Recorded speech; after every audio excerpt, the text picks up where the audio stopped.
Hey, ARESxGOD here, and it's time to talk about Undead Unluck, and again, what a fun episode. It picks up straight from last week, but here in this one we find out a bit more about how the world works, what they're gonna have to do moving forward, and the relationship between them just becomes wholesome and funny at the same time, more and more with each episode that I watch. But with all the comedy, I'm really getting interested with this organization we meet here, or at least not meet, find out more about it. Union, how it's set up, what they're gonna have to do, and the fight. The fight was pretty fun there, but also have a lot of questions about Andy and everything that is going on. So let's get into it and talk about it. Now, picks up from last week. We see a bit before that Fuko thinking to herself with all of the insecurities, with her feeling very guilty about her power, wanting to die, but saying she found some hope in Andy or something else because they're in a dark alley with him putting the moves on her, wanting sex for the unlock. But I don't know, I think she made up that rule on the spot, saying she needs to like somebody to fall in love with them. The more she likes them or the more she cares about them, the more unlucky they become. Now, is that an actual rule, or did she just make it up on the spot to get out of that situation? But Andy is just very gung-ho about it here, and he accepts that, saying, I can't let you die until that happens, falling in love with him, and says he has a plan. Now, throughout the episode, we see Andy showing how much he has lived for. Apparently, he has armories all over the globe. He feels like a spy / immortal mercenary. I don't know. He's been living for quite a while. I'm not sure how long, but he definitely has resources, so to say. So here he expands a bit more, talking about the organization we met in the first episode. Apparently they also have power users as them there. They're called negators. They negate the rules of the world in a way, if I understood it correctly. So that organization uses them to also hunt some of them, which kind of makes sense. But here he also says something that 50 years ago he was caught. Now, I'm really curious how they could have caught him. Was it another hostage situation? Is there somebody that can negate his powers in a way? Or I have a lot of questions after this. But it was also in a lab. They performed experiments on him. So, yeah, this organization is questionable, to say the least. And he even starts scaring her a bit to get her, hey, we need to run. We can't stay in one place. If you get caught, you're probably gonna go into a lab, also test, cut your fingers, see if it works after this, just to put some fear into her. And after that, she wanted to move. Like, she's super cute and innocent. She needs to be protected so much. I like Fuko quite a lot. So after that, they go on the move with a bike. Interesting way of driving a bike, but I guess you don't care when you're basically immortal. But from here we have the action starting. The sky is cracking, and apparently that's their way of moving, transportation in a way. They can teleport like a warp thing. I don't know if that's a technology or is it somebody with powers. It wasn't these two, and apparently they can go back and forth. I'm not sure how that works. Maybe it's gonna be explained later on. So we have two characters showing up. We find out their names later on. The giant robot is Void, and the weird guy is Shen, which kind of like him, but he's definitely weird. Reminds me of the vice president from Hunter x Hunter, at least his design and personality. You know, that creepy but also highly intelligent and manipulative guy here a bit. But slowly I'm starting to like him. And the robot has the power to, we find out throughout the episode, unavoidable, that's how Andy called him, to stop the movements or the muscle movements of somebody that is coming at him, so to say. And Shen is probably the most interesting guy that we have here. At first I'm like, hey, is this guy crotch magnet? Because that's how he stopped Fuko from running, with his crotch. Kind of magnetized her to him. I'm like, okay, that's an interesting way of stopping somebody. Sure, I get it. But while he was keeping Fuko busy, the robot or Void was fighting Andy.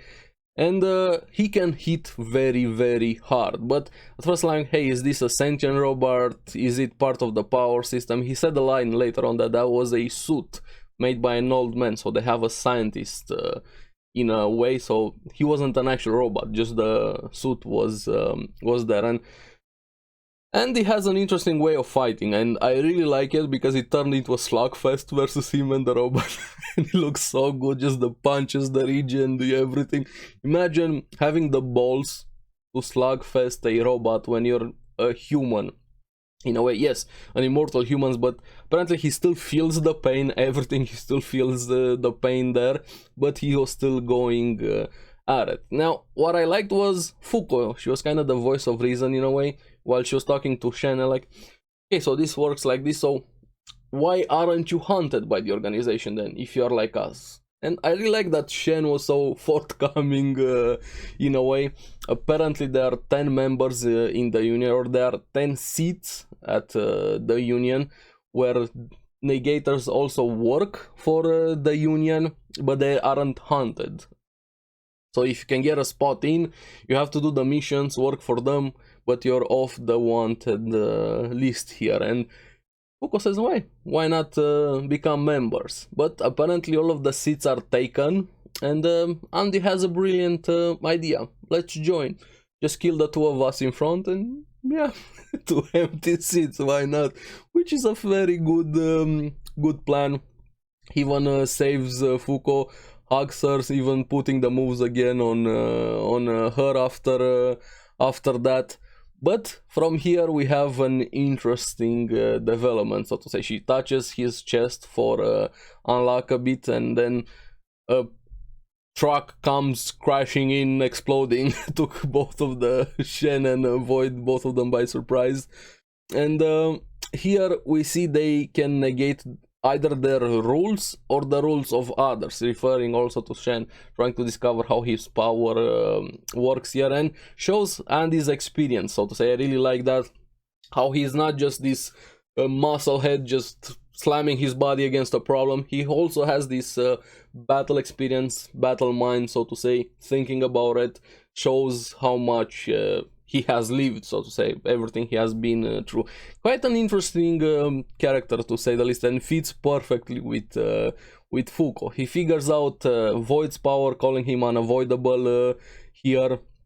But also, was that building, I'm curious about that building, was it caused by Fuko's unlock? Was it just a random happenstance with having dynamite and it exploding? Was it called for demolition?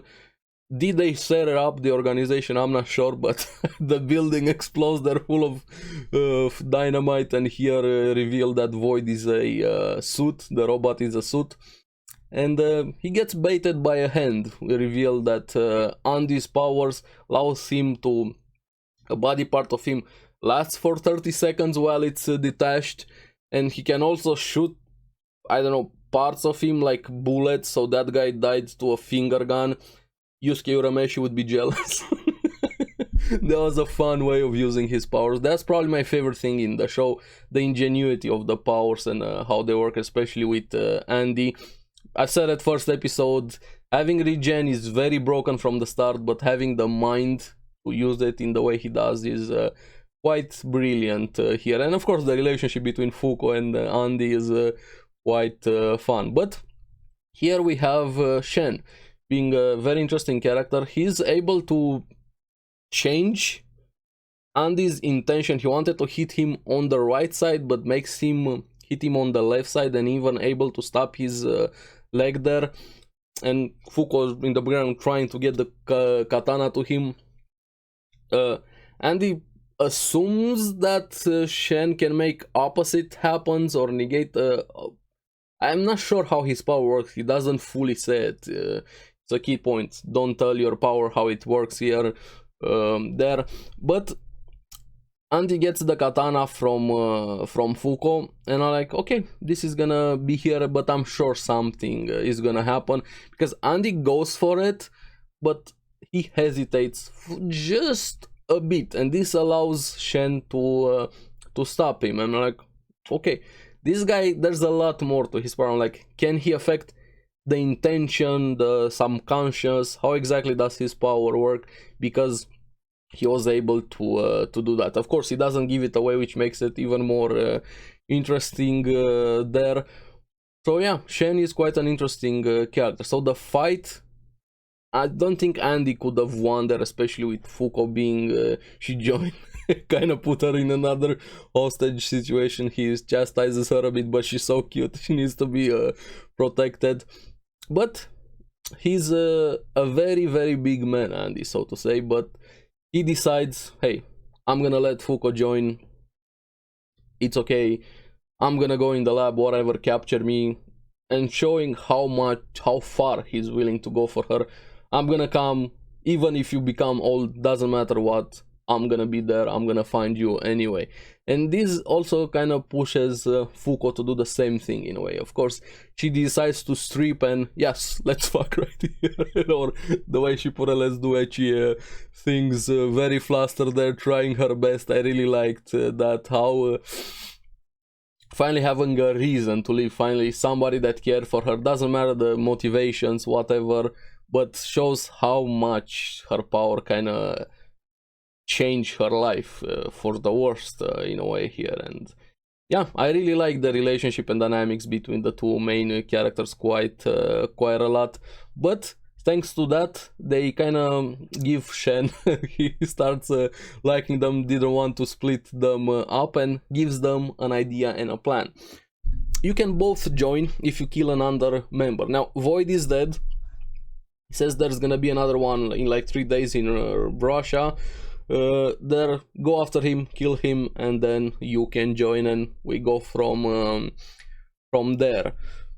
Yeah, Shen, I'm really liking you. One of the most interesting characters we have met in the first 2 episodes. Much better than the Scar guy here. I hope we see more of Shen, and he stays kind of on their side, and I hope he's not manipulating them for whatever reasons, but I'm not getting that feeling from him. So they have a plan where to go from here. But Andy also got a bit serious and showing he has more character than meets the eye, saying, I ain't rotten enough to bang a chick that is desperate, and don't ever do that again. And I really like that comment from him there. So after that, I decide to go after that guy, saying he has a route how to get in Russia.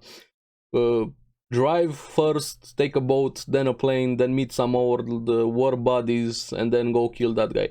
I mean, it sounds good on paper, but I'm sure it's not gonna be that easy. So yeah, I'm very excited for the next episode. The series is so fun.